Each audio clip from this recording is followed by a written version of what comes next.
So, last time I talked, I stated a theorem that for a finite group G,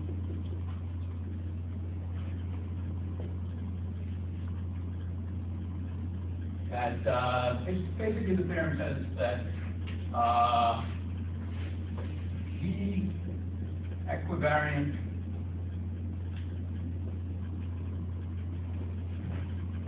linear operator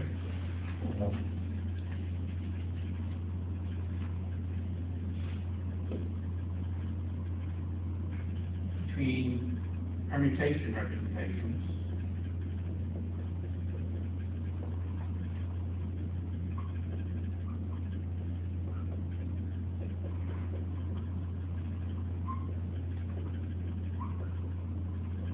is equivalent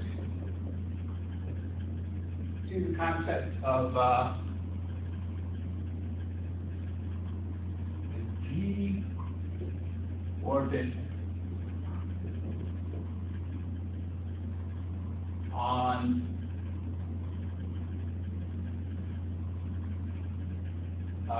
Cartesian product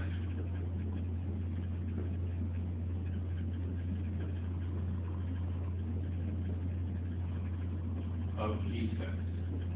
I'm sure I didn't state it exactly this way last time. I can't remember exactly what way I stated it last time.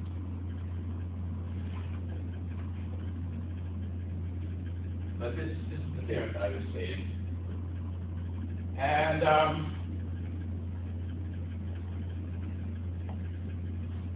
so the operators are linear combinations. yes, sorry, yes, I actually meant to say. These are actually just, so these form a vector space, and this is actually at the basis for this vector space. This is actually a finite set over here, is the basis of this vector space over here. So I really mean linear combinations of these, I guess, think of it that way. And I'd like to give further descriptions of both sides of this equivalence here. So a permutation representation, do you mean two sets on which it acts and then take the free vector space of each of them and look at G maps? Yes. Okay. Yes. And those are the two sets you're going to take the Cartesian product off? Yes, yes. So these sets over here turn into the permutation representations over here by the process you mentioned, taking the free vector space. And the description, one of the descriptions that I'd like to give over here is really more of a name than a description. I'd like to introduce the name Heka operator here.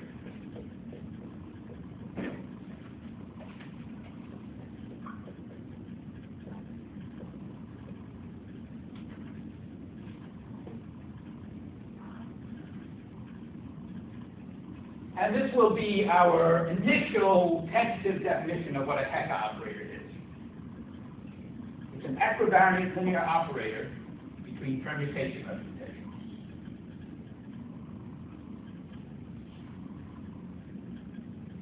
And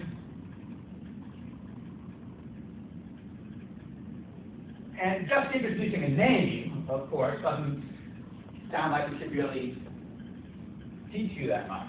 Kind of like memorizing a fact or something like that. But for me, this is actually an interesting thing to learn, because I have this tendency to I think mathematicians in general have a tendency to use mathematicians' names to name concepts. And maybe that's a bad habit. It's a very common habit of mathematicians. And then I have a tendency to read common themes into the concepts that are named after the same mathematician. Like I have this tendency to think the one mathematician, all the things he was working on, were somehow connected in some deep way that I don't quite understand yet, but I can sort of see it lurking in the different things that are named after that mathematician. And so there's another thing that's named after the mathematician Hecke, and it's called a Heka algebra. And it really sounds like it ought to be related to Heka operators. You know, because operators form an algebra.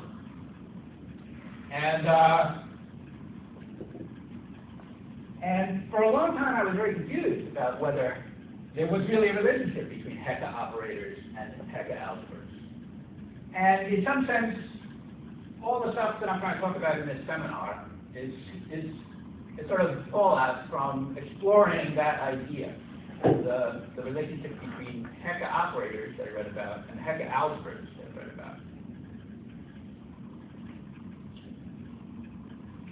So, as I say, this is just a preliminary definition of what a Heka operator is. If you actually, this is probably closer to the definition of what Heka algebra tells you, actually, if you look at it in the book. The definition of Heka operator, the official definition of Heka operator in the book can get really complicated. This is a very simple special case. And in particular, we're talking here about permutation representations. Later on, we may be talking about induced representations. And we'll talk about Heka operators in that context as well. But for now, this is our definition of what a Heka operator is. And now I want to give further descriptions over on this side. But of course, whatever descriptions I give on this side, and whatever descriptions I give on this side, really apply to both sides, since it's supposed to be both. So I'm not sure exactly which one belongs on which side. But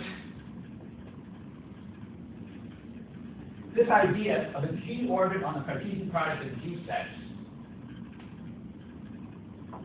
I've been trying to explain how you can interpret those as sort of, how would I describe them? As sort of geometrico-logical relationships.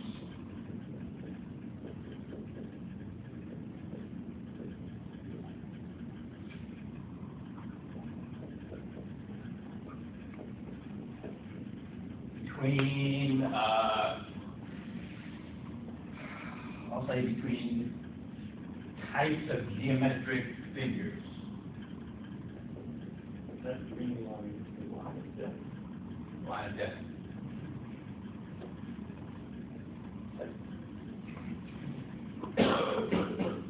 I'll say between types of figures. But I meant to say between types of geometric figures.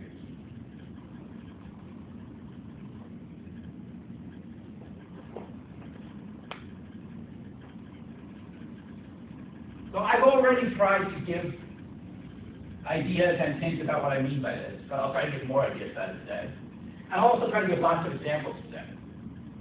And I'll try to give lots of examples that tie in with what John has been talking about in his lectures in this seminar.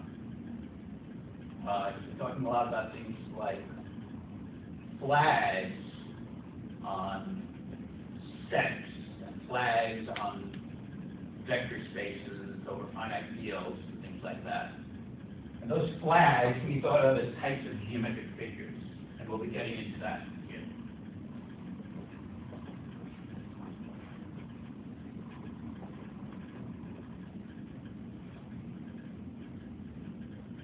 So in fact, let's try to get into it right now. So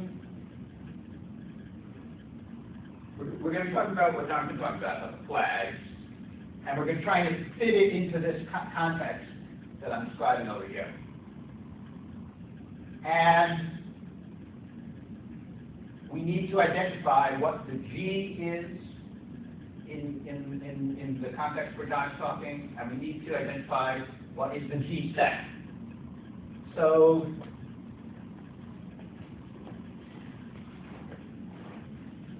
and furthermore, John is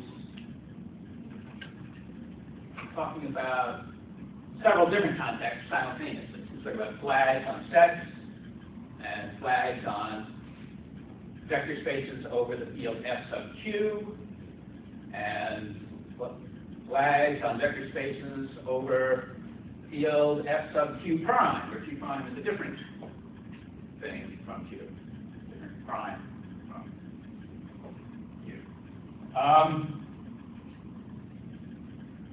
So let's see. So yeah.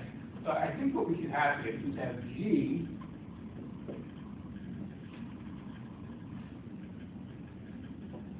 Let's do the example of flag on finite sets.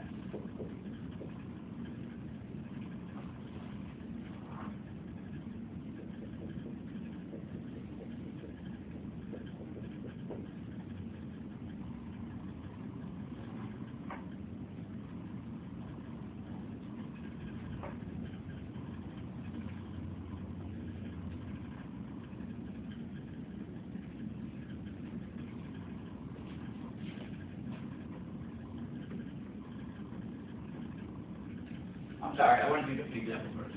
I want to do some simpler examples before I jump into John's examples. So I'm going to give some different examples of the G, the group G, and the G set.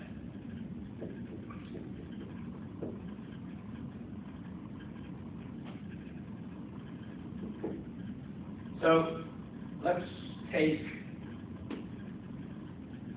G the isometries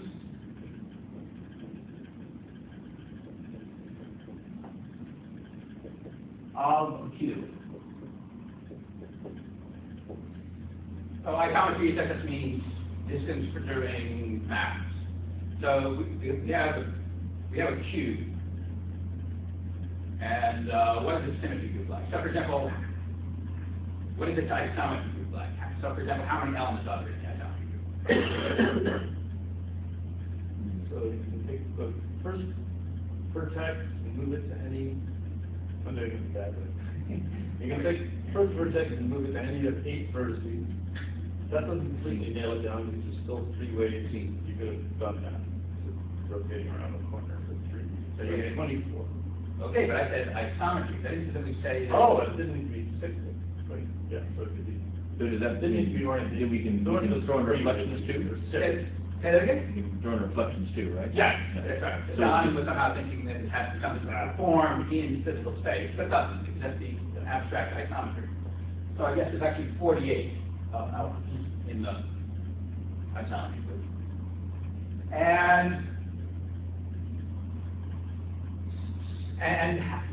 there's various ways you can get a G-set out of this. I mean, the basic idea is that if you have the automorphism group of a geometric object, then that automorphism group will act on the parts of that geometric object, where parts can mean lots of different things. So, for example, one kind of part of a cube is the corners. Let's take the G-set to mean corners of the cube.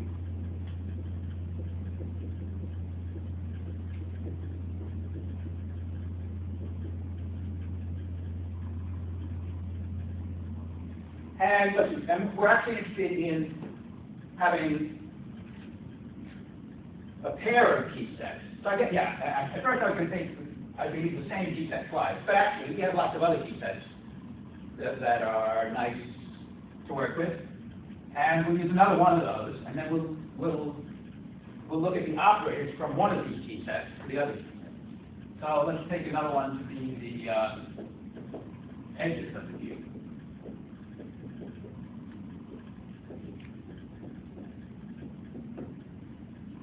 So how many corners are there, and how many edges are there of the cube? 8 corners, and how many? 12. 12 edges. And so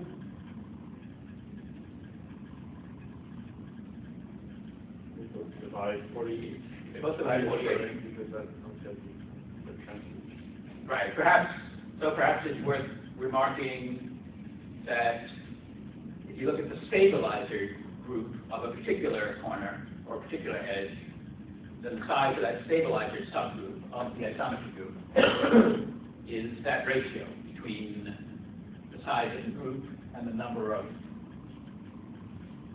elements of the G set. So that's in front. Yeah, that's right. Right. Somehow accidentally and or deliberately chose P sets that have this special property of being transitive. And that has some somewhat pleasant consequences in terms of performing these kinds of calculations.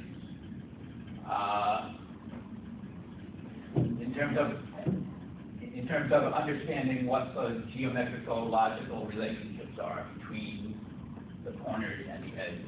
So this is my question. If you're supposed to classify for me the different geometric relationships or logical relationships between a corner of a cube and an edge of a cube. And I'm encouraging you to think of it in two different ways. To me, intuitive way, which is this description down here, and then a sort of formal description up here. And I don't know which way you should try first. I'm going to try this way first. I'm going to try the intuitive way. So, I don't know, just intuitive. What are the relationships between, what are the possible relationships between an edge and a corner? How could a corner and an edge of a cube relate to each other? Name one. They can be connected. What? They can be connected. What that corner can be at the end of that edge. Right, okay. Okay. So, say the corner,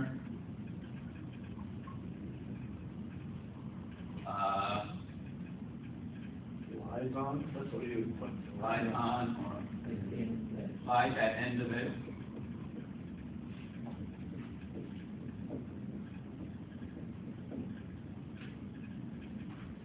Okay, what's another possibility? It doesn't lie on the edge. Is that I a don't know. single complete description of a No, relationship? really Or that sounds like a leftover Yeah. description. But if you analyze all the cases, you should be able to break it up into smaller cases, sort of atomic cases. The Cases corner. can't be broken up any further. Lies exactly one edge away from a given edge. Let me try and draw a picture of this.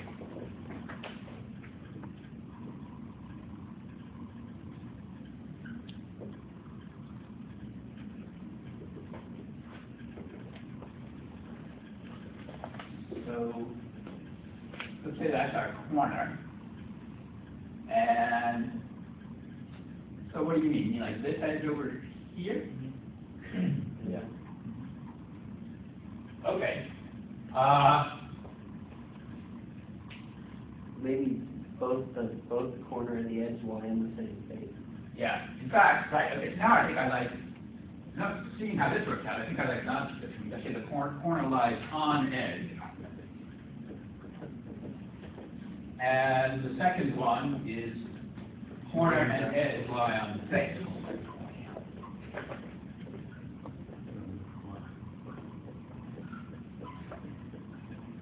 Lie on some face.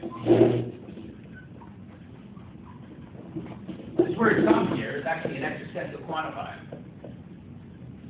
Because we're not talking about bases here. We're just talking about corners and edges, which means if we mention a base, it should have to have a logical quantifier to introduce it. And what else? What else is there? What are the other possible relationships? That only leaves 3 edges. Say it again? That only leaves 3 edges we haven't compared with that point yet. So those, and they all have kind of the same relation. They're the 3 edges on the antipodal corner of the cube there. The 3 edges that intersect that antipodal corner. Okay. They haven't quantified them.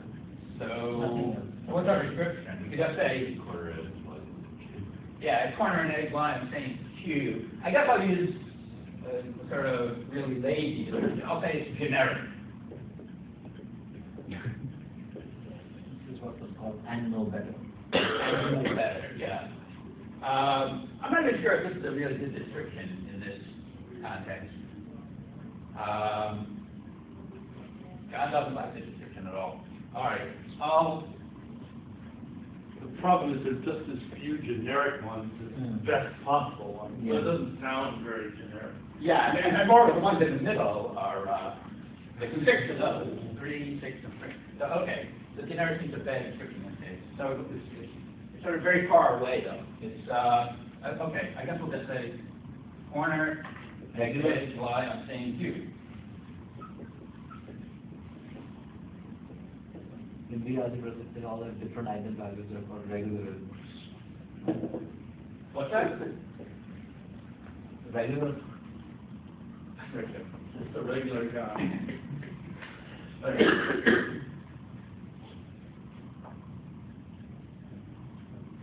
Does that add up to the right number? What? So all these things are included in the next thing. Why do you have, you made it sound like you have some reason to think you know how many different kinds of ordinary. Because everything that meets the first, everything that meets the second criterion, also, things that meet the first corners, and when you have that relationship to the corner lies on the edge, it also lies in the same space, and it also lies in the same cube at that place. So okay. they're kind of like an inclusion relation that we're just. Right, right. No, they are. Yeah, so we really do need to say something like, and no better, I guess. Yeah. But we have to know what better, which direction is better. Yeah. Okay, so we'll say, and no better for the third one. No closer than lying on the same cube. And no better for the second one.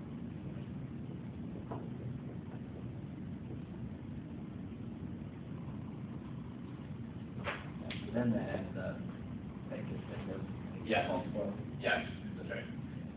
Right, there's 3 of these, there's 6 of these, and there's 3 of these. You can sort of see them in the picture too. Stay right along that. So, again, I sort of encourage us to just think of it in an intuitive way. I mean, did anybody actually do it by like performing this calculation? You might just like this calculation like a computer would perform.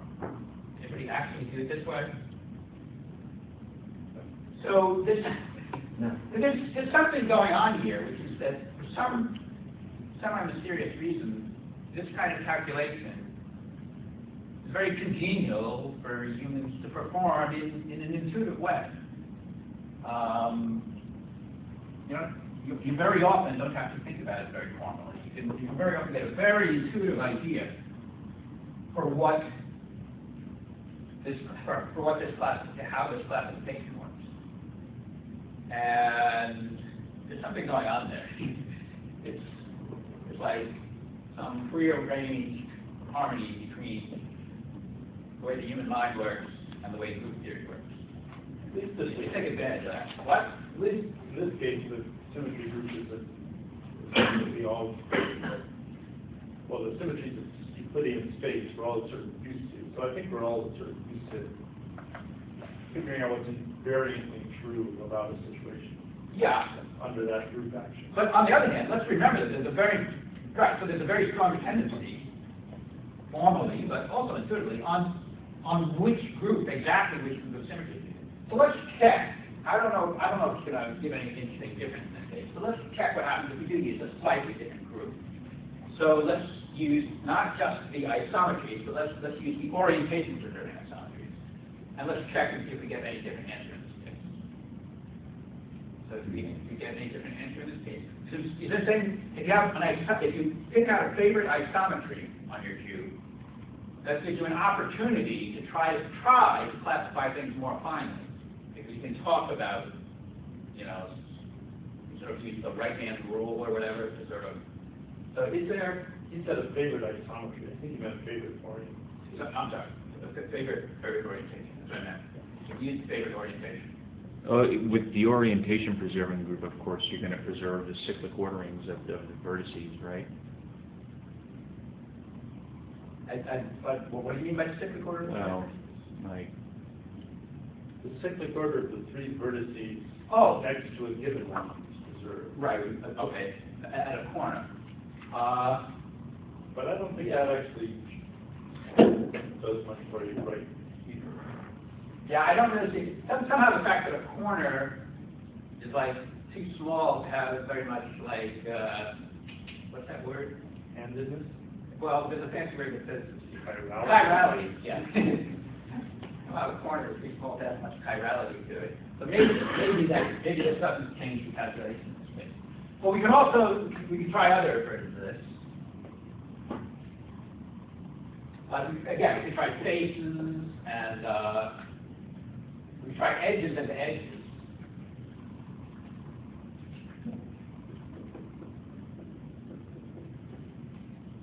I wonder if an edge has enough cut around. You did. You don't think? Created oriented, that's oriented, I don't know if that's. Just a question. Yeah. You have the vertices and edges. Yeah. How did the group come? Say that again? How did the group come? I guess it seems like the Group relation- actually here. says, yeah. Yeah, but on our explanation here, it seems like we really haven't really considered the grouping anyway. The group has the structure transitive action on each of these projects. But then how did it come into this? Into the calculation. Into these, yeah. These are the orbits under this group. It came into the description because you have your favorite corner, and you have the three corners next to it, and you're, for some reason, decreeing that those are all equally good. So what you're saying is All like, the corners that lie on the same edge is the given corner. So what Why you're do you saying- think they're all equally good? Well, because you could do an isometry to carry one to any other. so you're saying if you apply an isometry to the third condition, we still end up with the third condition. Right. Right. And also that, And also any two of those configurations are in one. right, so given any pair of a corner and an edge that satisfies one of those conditions, and any other such pair, you find an isometry from the first pair to the second. And that's what G orbit means. Okay. Right. Because we could do some really strange symmetry on this cube and just totally turn these corners just randomly, Right. and just get, some really strange orbits. But that's a perverse thing to do, because the whole point. But if you do that, you couldn't think of it as a cube anymore. You try to find what's the natural structure on it that you could talk about, given that group. Again, the group determines the invariant structure, and in this group, choosing this particular group over here is sort of what makes the set of points into a cube, to the corners of the cube or the edges of the cube. So it goes both ways. You can start with the structure and find the symmetry group, or you can start with the symmetry group and find what is the structure that you should be talking about there. And make sure those two things match up. It's perverse if they don't match up. Right. And we're actually going backwards in the description that's right behind your head. There's a set, but then we use this calculation of orbits to determine what are the geometrico-logical relations, and then they start, you see that they're sets with the structure.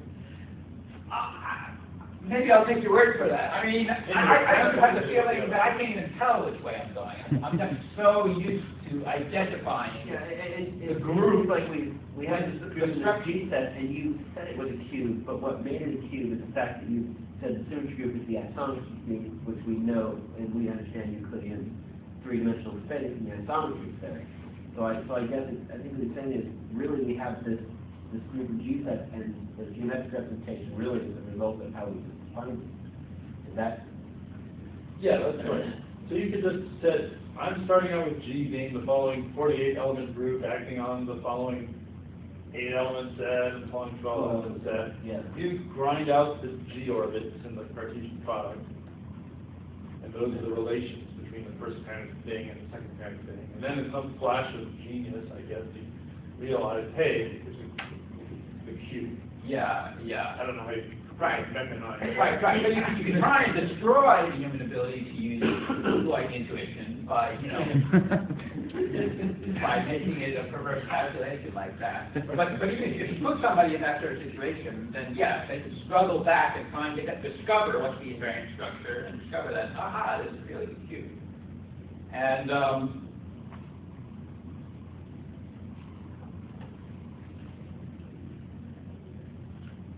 yeah, I mean,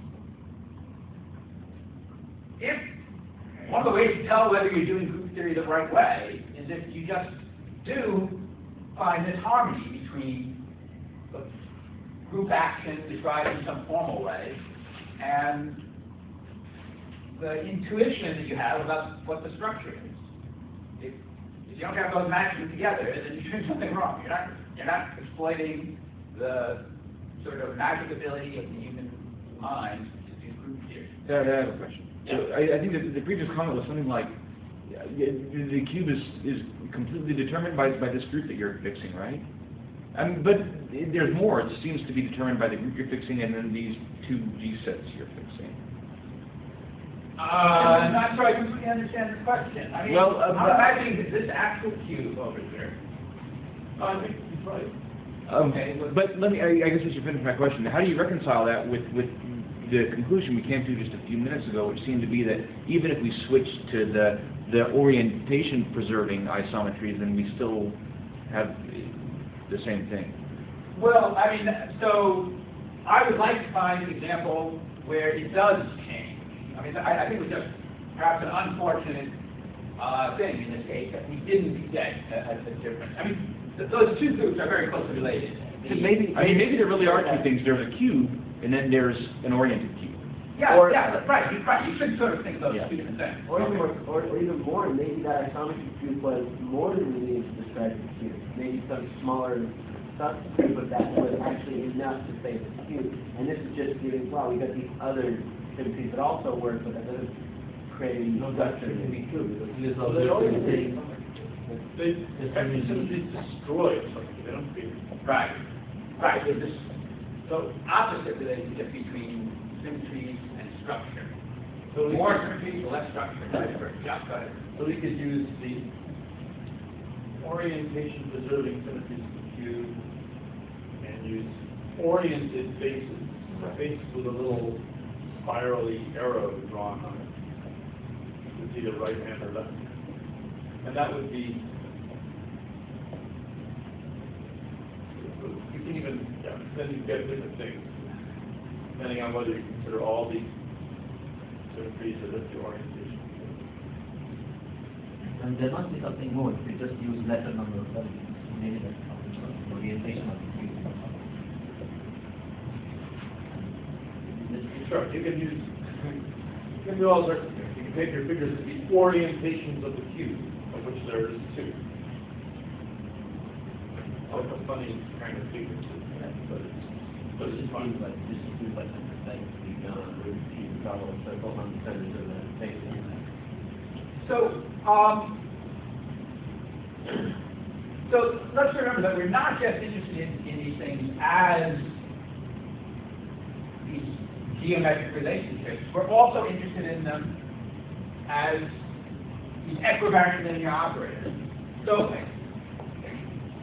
again, that's sort of a big part of the point of what's going on here, that there's all these equivalences between concepts that sound pretty different at first, but they're really equivalent in some way. So the concept of a geometric relationship, this formal concept of a G-orbit on a Cartesian product, and this very useful concept of an equivariant linear operator between permutation and permutation.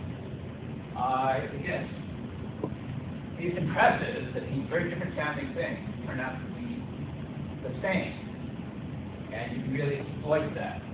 So,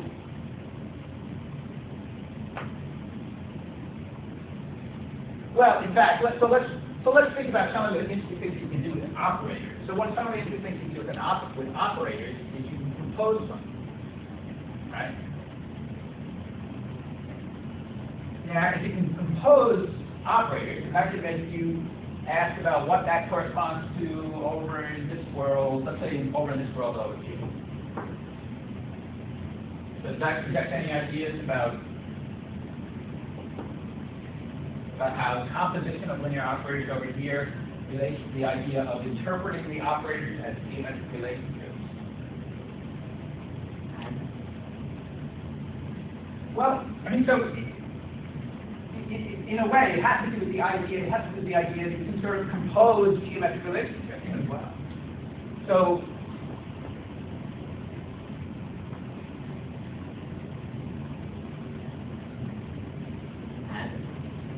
no, it's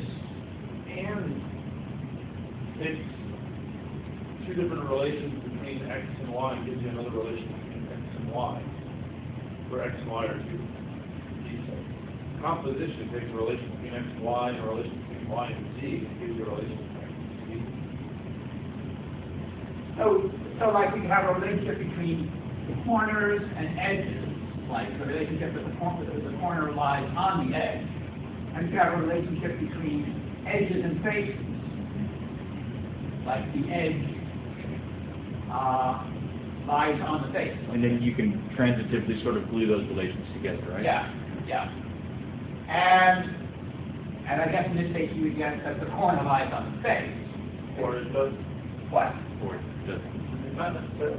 No, if you use corner edge, yeah. Yeah, but you say if you say something, if the corner line on the edge and the line on the face. Yeah. Sorry, are we doing this example? If the corner lies on the edge and the edge lies on the face, Yes, that's true. then that's Oh, yeah, you're right. But if you do something like corner and edge lie on the face, and edge lie on the face, that doesn't imply that corner and next edge lie on the face. Okay, can you give your example, David? Condition 2, Yeah. here, and replace corner by edge. Corner and edge 1 lie on the face, edge 1 and edge 2 lie on the face, does not imply that corner and edge 2 lie on the face.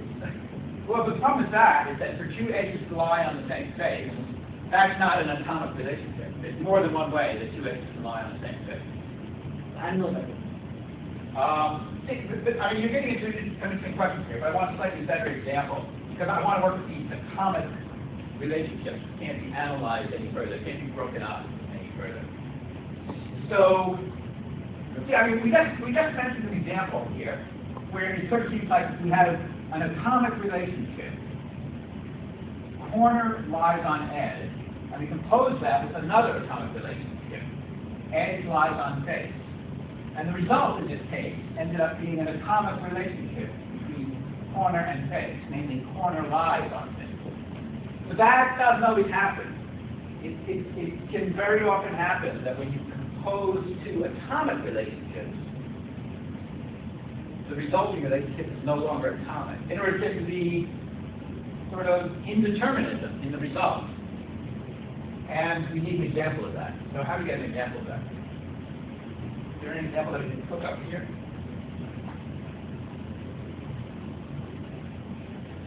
Okay, I'll give you an example here.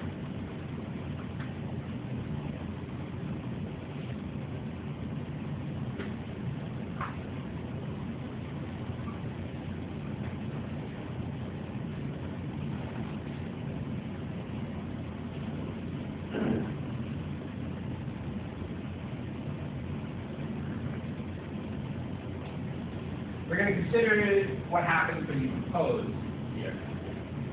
We're going to take a relationship between corners and edges, and then a relationship between edges and corners. We're going to get a relationship between corners and corners. So let's use our example number 1. The corner lies on the edge.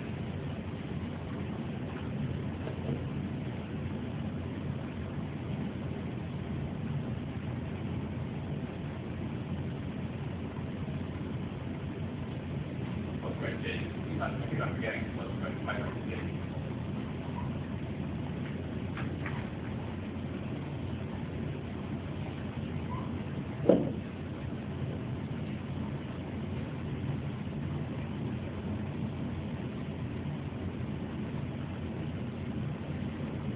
I want to write the exact same thing for this relationship between edge and corner. It turns out a relationship between a corner and an edge, you can always turn that around reciprocally into a relationship between an edge and a corner. Okay, that's the right way. So maybe I should say the edge is lied on by the corner. Yeah. But I'll just I'll say that edge contains corner.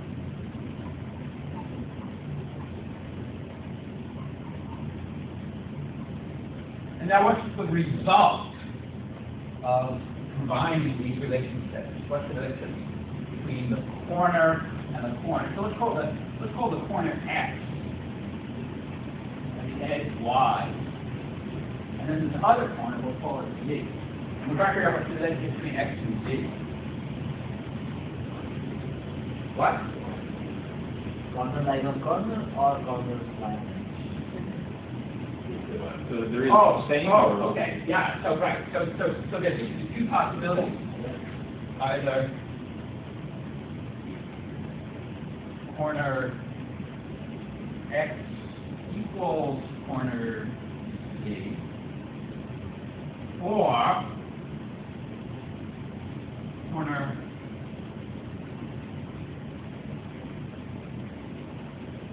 X and Z lie on some edge. They share a corner or they share a... Yeah. I know that. You're trying to show how mathematicians the possibility you find. Corner share. Whatever makes the background clear. Right. Using as many common Yeah, words. that's right. Regardless of whether there's no normal, people would understand what this is. Yeah, fine. No, I mean, I do think of these short descriptions because it's good for writing on board, and I find myself writing excessively long descriptions. Short ones are good for that purpose.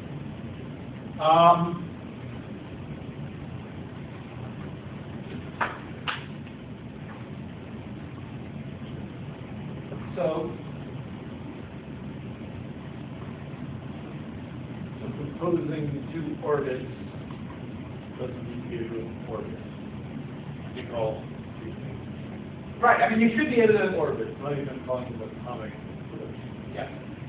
You might be able to think of situations that this reminds you of.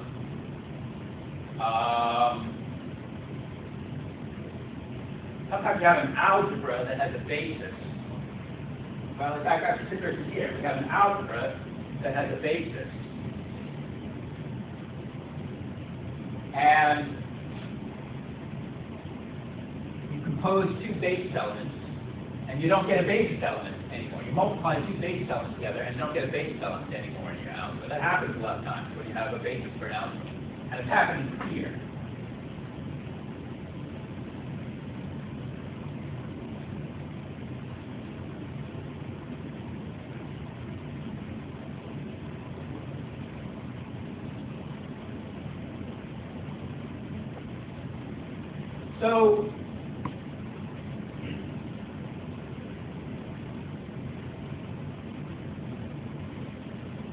So I introduced this idea of composing logical relationships. I introduced it by relating it to this other thing that we're supposed to be doing here, which is composing linear operators.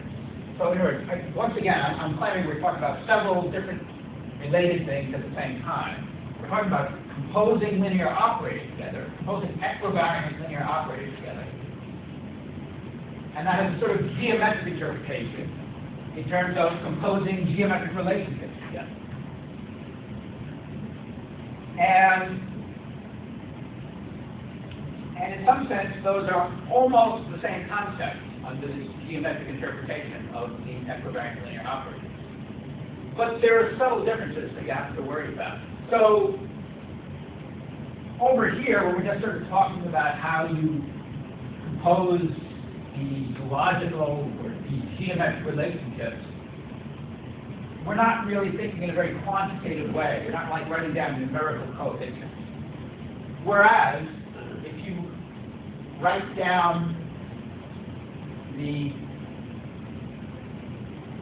if you really work precisely with the linear operators, then you'll really find yourself working with numerical coefficients.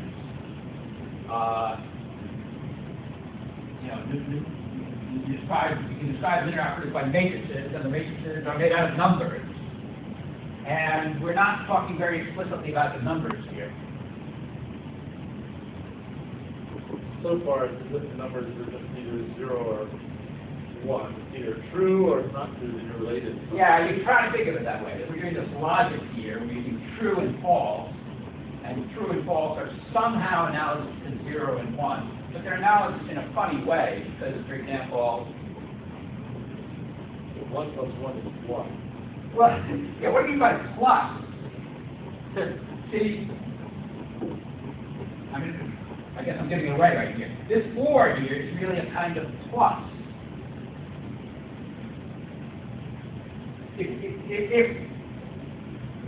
If we were composing the linear operators, then we would actually be getting results that had, it would be sort of a superposition. It would be two different basis elements added together. And that's what this 4 is like as a logical operator. 4 is a kind of analog of the digit. Things don't get to be more true if you say them twice. Yeah, right. Whereas one plus one Right. is bigger than one. Right, so one of the peculiar properties here is that in this logical world, true plus true equals true. That usually doesn't happen with numbers. It happens with 0, but true is not the thing that's supposed to correspond to 0. True is the thing, false is the thing that's supposed to correspond to 0. So, Then you have this peculiar,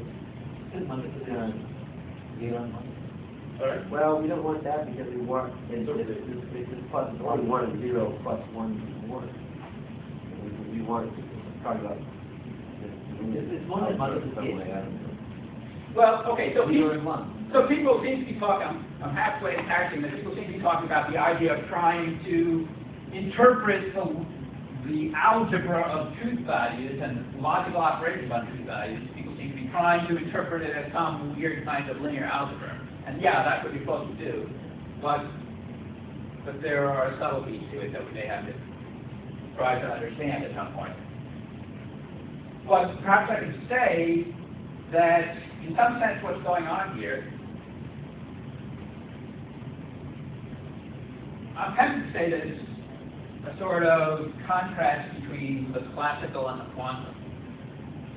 And when I say that, it's not clear how much of a pun I'm making on using the word classical, because I'm using the word classical in opposition to quantum, like classical mechanics versus quantum mechanics, classical physics versus quantum physics. But there's another, well, there are many meanings of classical. There's also this thing that people learn about classical logic, which is sometimes contrasted to, well, there's a lot of things that it's about. A lot of things that it's contrasted to. It's even contrasted to something called quantum logic sometimes.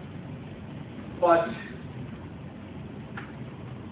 there's an ambiguity here about when I say classical. Do I mean classical physics or do I mean classical logic? And you can actually make interesting ideas out of that ambiguity. So,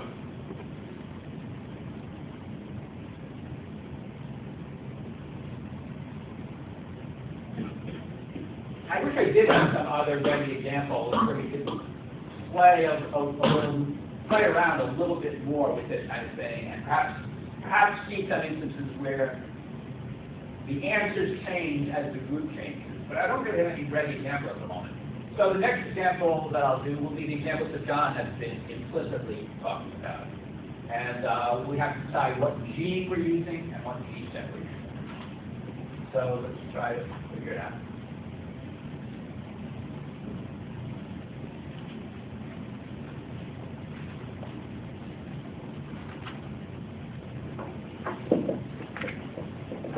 And the reason I wanted to do the cube example first before I did John's example was I suddenly realized that the cube example is somehow, to me, much more directly intuitive than the example that John has been talking about.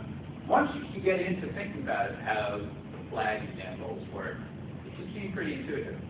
But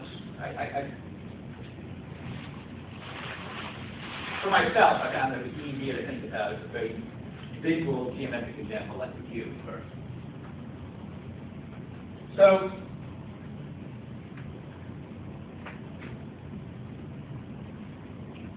what is, yeah, okay. So I think we're going to fix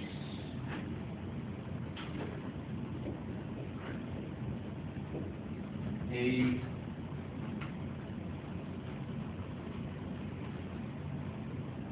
Young diagram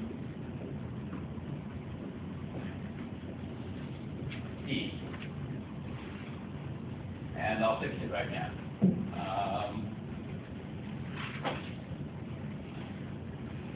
If it broke, don't fix it. Well, yeah, maybe I won't fix it. I'll write one down right now. But I'll probably change my mind about it. So I'm not really obeying my own instructions to fix it. So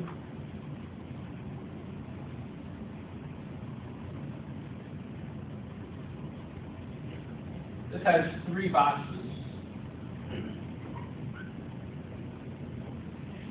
So we're going to have the group, okay, not too bad confused, the group's going to be the permutations of those 3 boxes, let's see, those 3 bags.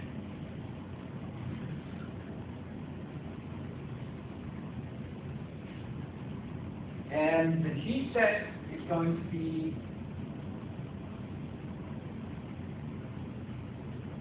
D flags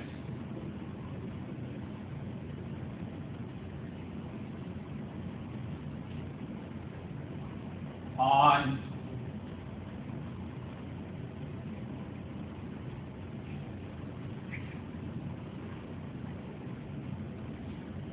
it should be on a 3-element set. I'd like to have a 3-element set with names, with elements with individual names. I can talk about them. So I'll say on A, B, C.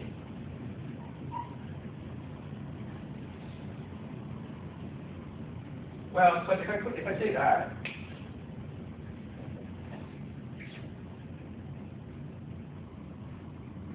then I can really say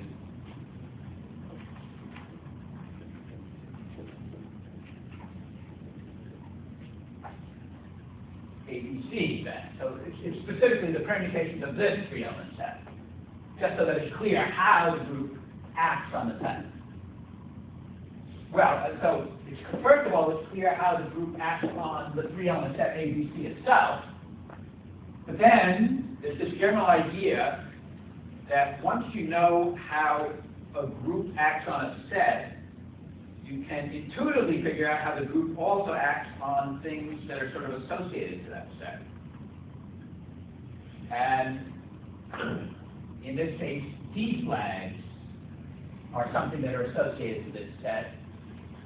And intuitively or formally, we can understand the idea of how this group, the permutations of A, B, C, acts on this set.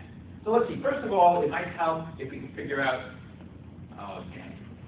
Well, yeah, it's really good that I didn't fix this. It's really good that I didn't fix this. What? Just pretended to fix it. Yeah, well, it's a really bad example. Because I want to do the calculation now of what is the set of D flags on this set. And this is just the stupidest example in the world because... So what's the D flag called in that case? Yeah. What are the D flags? Elements. Oh, yeah, they're just the elements. Yeah. You want 4 elements in your set. So that's too boring. Silly. So... Not many choices. You want at least 4 elements. Not a problem. It's so wonderful. What? You want to call it D? That is horrible. Don't worry about it. We're smart enough. Okay. You're going to pick you others. It's still not right. It's still not right parentheses. I'm feeling really unhappy. Why can I correct?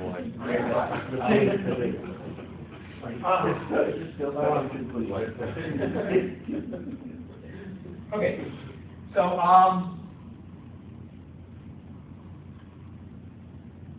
okay, so we have 4 boxes.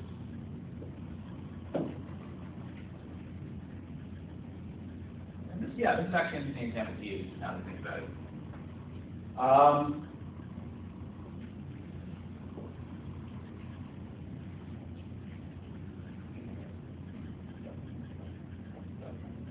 What's your other set? We're getting this idea. Oh, that's right, we're supposed to have 2 different G sets. Okay. So we're going to fix 2 Young diagrams, D1 and D2.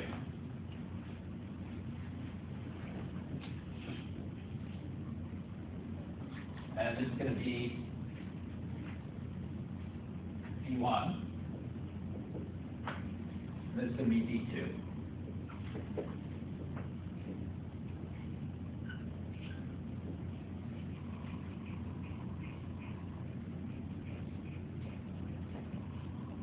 And we're going to consider D1 flags on ABCD. So you just said that, so we can fix the problem with the D. So, okay, so we have the first key set is the D1 flag, and the second key set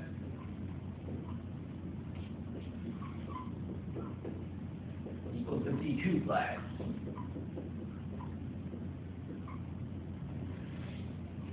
On a, you know what, I really like this example.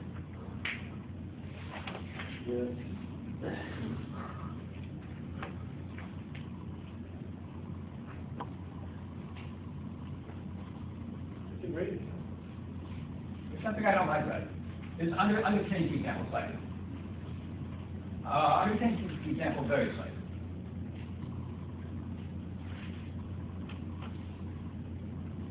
We'll return to this example, but I'm going to change the example slightly.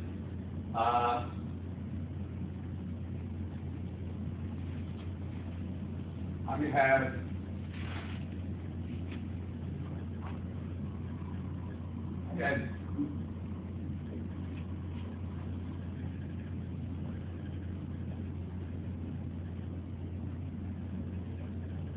it'll help here if I try to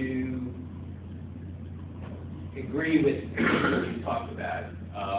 So have you talked about this group or anything? Yeah, you did talk about this group. Or have you used specific examples? Did you write down Q, or I guess you've been doing a lot of calculations with Q multinomials and things where Q is treated as a variable.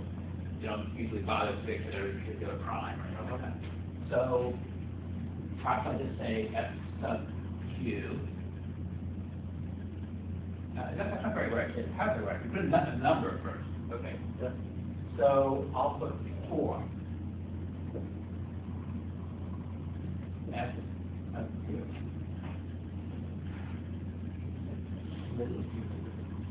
Yes, the Hecke is great. Funny letters. So I'll make some attempts to go along with standard notation, but I'm not sure if I'm, for now, it's quite that to me is a Q. And, okay. So now you can use 1 flag on FQ to the 4 or something. yeah, I think that's how to say it. We'll say on FQ to the 4.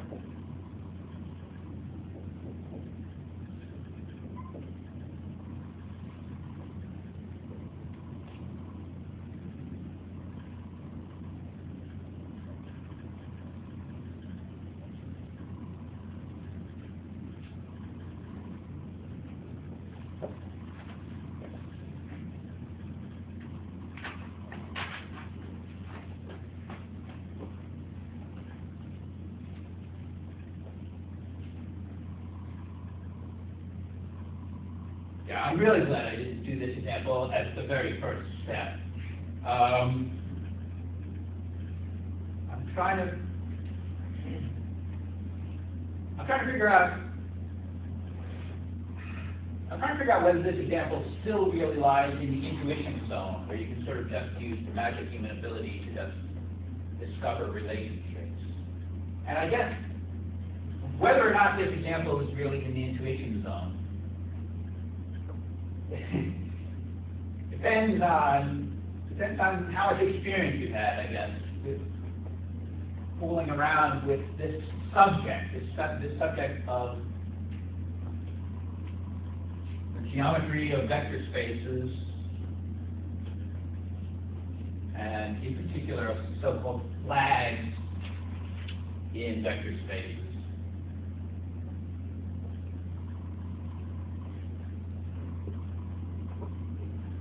sort of twilight zone between the intuition zone and the zone where you have to sort of work with formal calculations. We'll try to get into the intuition zone.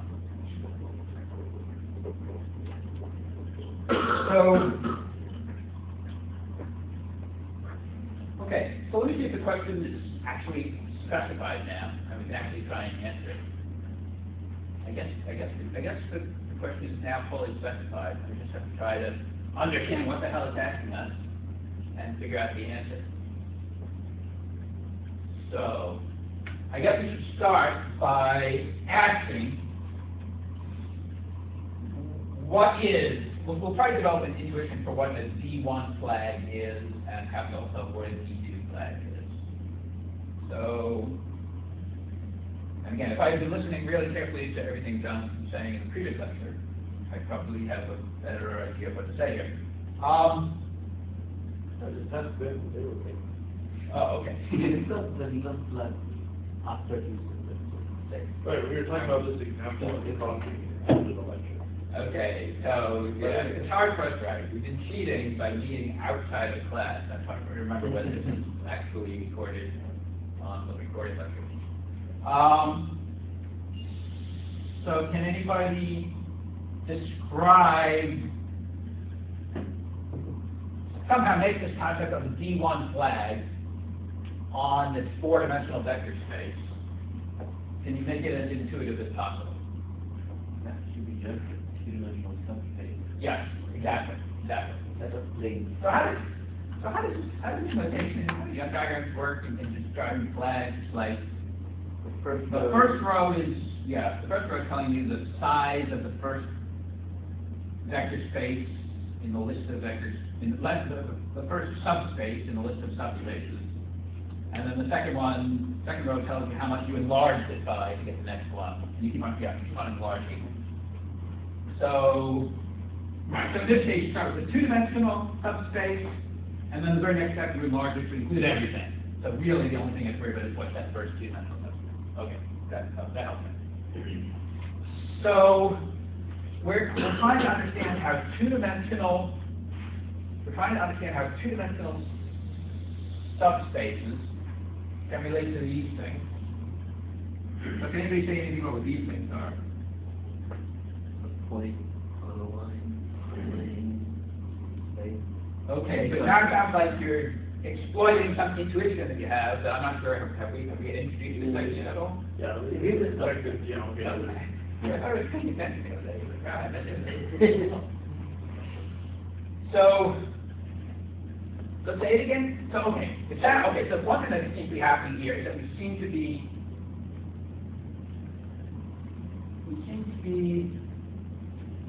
I mean, we're dealing with vector spaces and linear algebra here, but we seem to be exploiting some intuition, or we seem to be doing something. We seem to be using the language of projective geometry here, which it turns out to be a very helpful thing to do in this situation. For one simple reason is it sort of cuts down on the dimension of things that we're talking about. Projective geometry is one dimension lower than the vector spaces from which they're derived. So that makes things a little bit easier to talk about. especially when the number is 4. Yes, okay, right. Right, okay. It's actually kind of here, But just FQP3. when you're within reach. Okay, yeah, so there are some, right. So when you figure out what actually is going on here, it's actually surprisingly intuitive. So we're dealing with a 4-dimensional vector space, but that turns into a 3-dimensional projective space. The points of the 3-dimensional projective space are the 1-dimensional subspaces of the 4-dimensional vector space. And yeah, so we're dealing with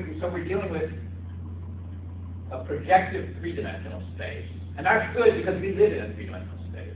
I'm not quite sure whether we live in a projective 3-dimensional space, but it's good enough to face it. It's good enough to give you enough intuition about what's going on that you can face things a lot in this problem.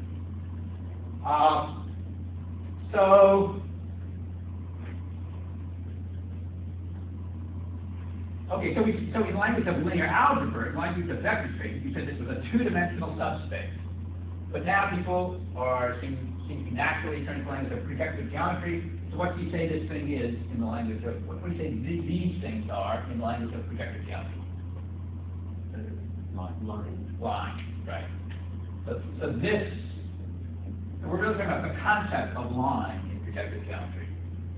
And then the other question is, what's this concept over here in projective geometry? Point line on line. Point on a line On a point.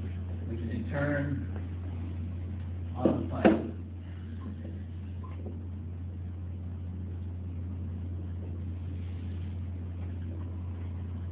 And the question is, what are the geometric relationships between these? And again,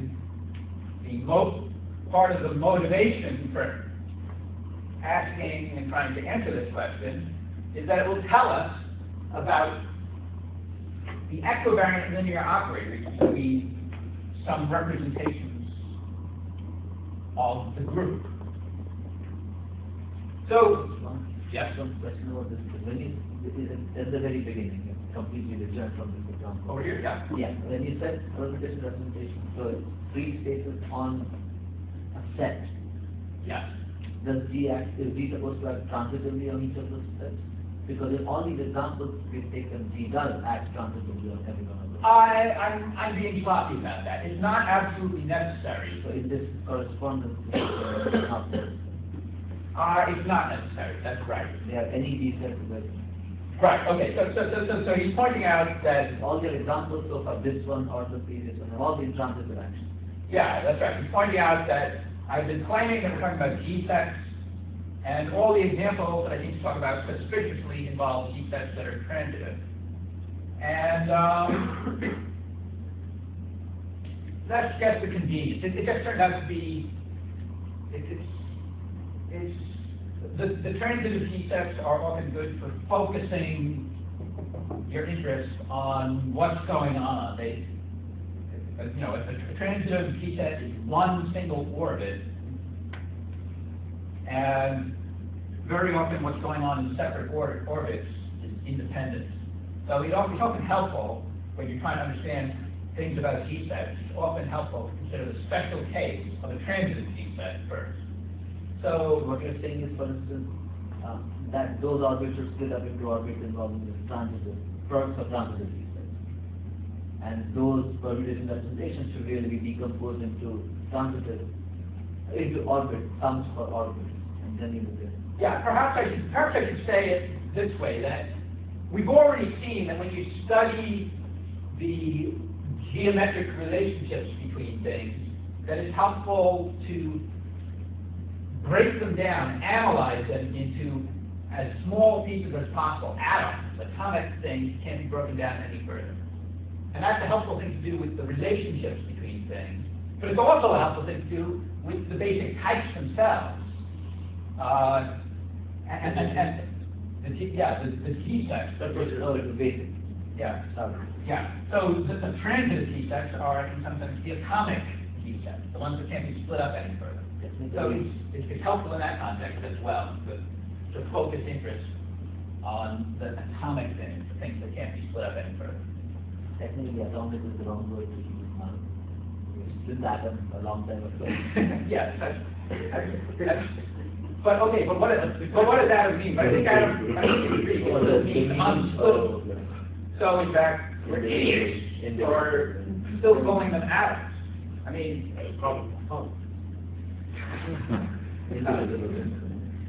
okay. Point is, you know, this little oxygen thing here, it's not an atom, but this little transitive G set is an atom, and this little Heka operator is an atom. This basic Heka operator is an atom.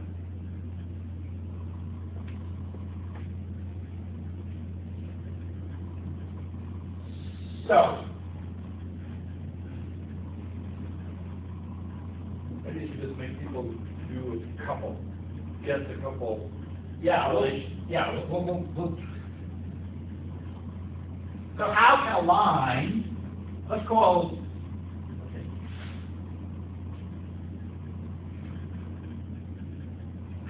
can a line relate to a point on a line on a plane? What are some of the possibilities? The line could, that it could be the line of that relation? Yeah, so how should I write this? See, I guess I'll give names. I'll try to give names to everything. So we'll have the line be L1.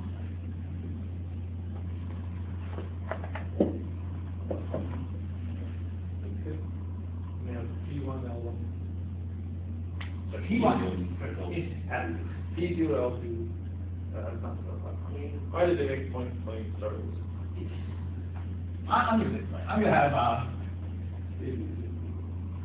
P1, L1, and PL1 and L2. And P1 lies on the line L1, and L1 lies on the plane PL1.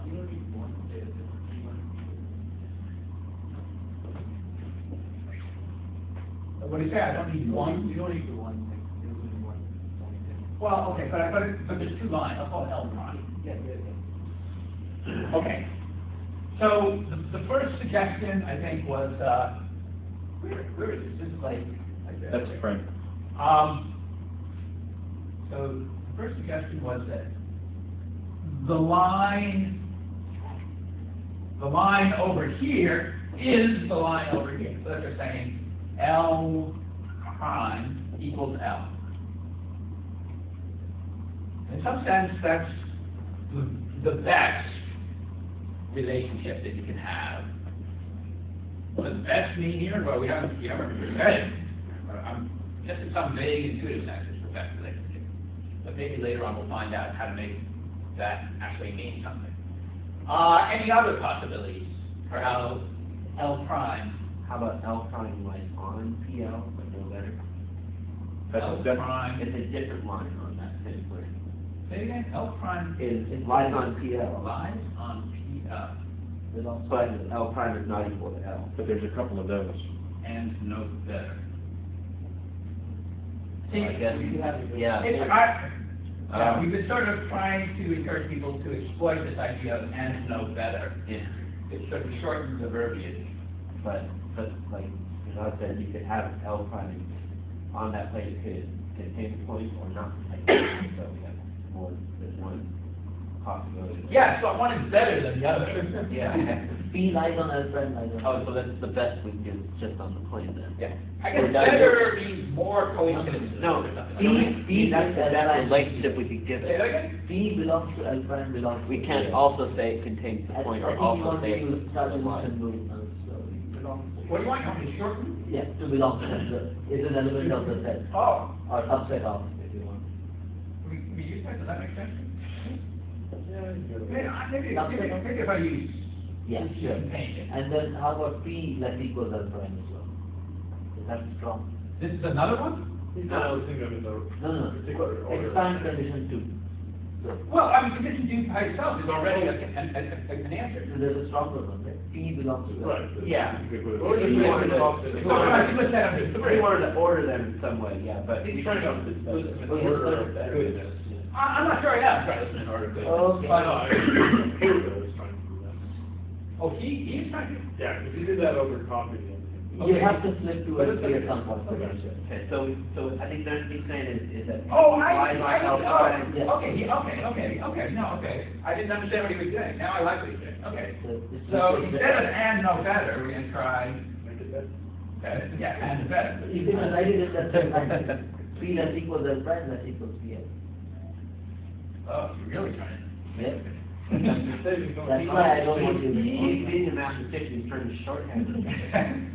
Other prime. You shouldn't try to do that. Yeah. No, PL. When you write it this way, I don't know, it's just suggestive. It makes it sound like you can build a new flag with L prime placing L or something. I don't know what that means. What would be some other possibilities?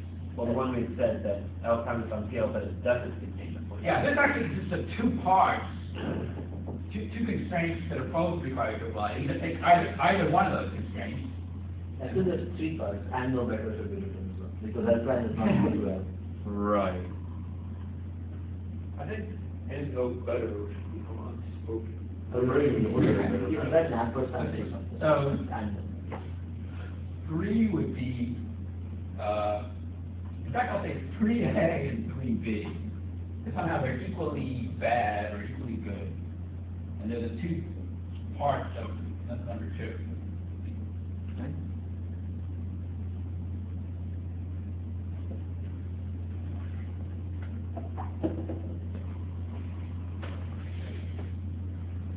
Yeah, and we're almost not long, right? So, And we're also on right. and there's 4 which is nothing here. Oh, fine.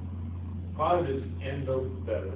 It is. That's 4. kind of very generic. Yeah. But yeah, I mean, there's nothing special. There's nothing worth mentioning.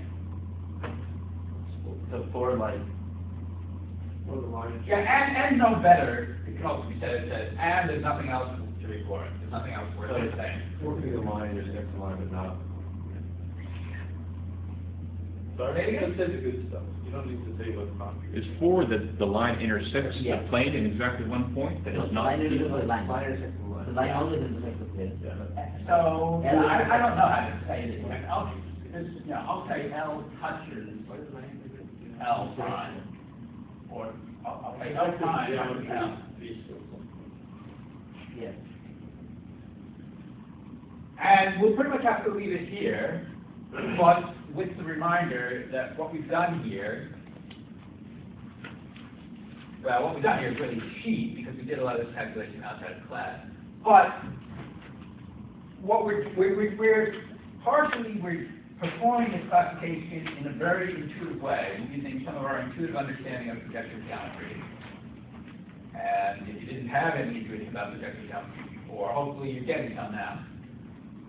And we're performing an intuitive classification involving principles of projective geometry, but the calculation is secretly a calculation in geometric representation theory. It's telling us about equivariant linear operators between certain permutation representations.